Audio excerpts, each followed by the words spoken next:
পনেরো তারিখে এই রাজাবাদকা চেকপোস্টের অবরোধ মুক্ত করার জন্য একটি অবস্থান করেছিলাম এবং এই পাবলিক হাইওয়েতে কিভাবে বন দপ্তর তার মর্জি মতো বেআইনিভাবে রাস্তা ব্লক করে রাখতে পারে তার জন্য রেঞ্জারকে আমরা চিঠি দিয়েছিলাম 7 দিন সময় দিয়ে। আজ 7 দিন সময় অতিক্রান্ত হয়েছে। আমরা তাও রেঞ্জার সাহেবের কাছে গিয়ে তাকে জানালাম যে আপনার 7 দিনের উত্তর আমরা পাইনি। রেঞ্জার সাহেব বলছেন যে তার এই উত্তর দেওয়ার ক্ষমতা নেই। তো আমরা তাকে 2 ঘন্টা সময় দিয়েছি।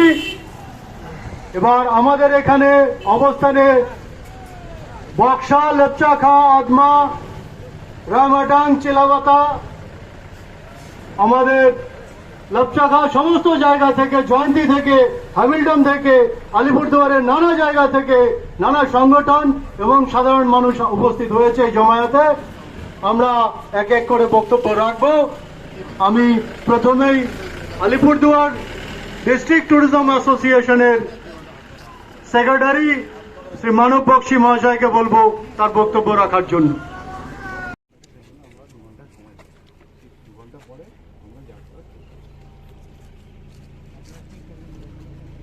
আমরা এটা অবরোধ মুক্ত করবো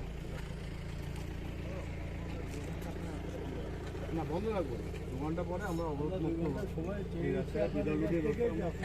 ভাইয়া অফিসে যেহেতু আপনি আমাদেরকে কোনো যে রিপ্লাই দিতে পারবে সে আমাদের এখানে এসে আমাদের প্রশ্নটার উত্তরটা দিক। যেই সরকারি আদেশনামাটা থাকা সত্ত্বেও এই ব্লকেটটা কী করে রাখা হয়েছে, যদি না হয়ে থাকে, না দিতে পারে, 2 ঘন্টা পরে আমরা আমাদের যে সরকারি রাস্তা পাবলিকের জন্য আমরা শুনছি। আচ্ছা, মানে বলছেন আপনারা ডেপুটি সেক্রেটারি যিনি একটি কোর্টের এফিডেভিটে বাই রিটেন জানিয়েছেন, এফিডেভিট করে নোটারিতে, যে আমাদের বক্সব্যাঘ্র প্রকল্পের রাজাবাদ পাওয়ার পরে যে 37টি বনবস্তি আছে সেগুলো রেভিনিউ ভিলেজে কনভার্সন হয়েছে।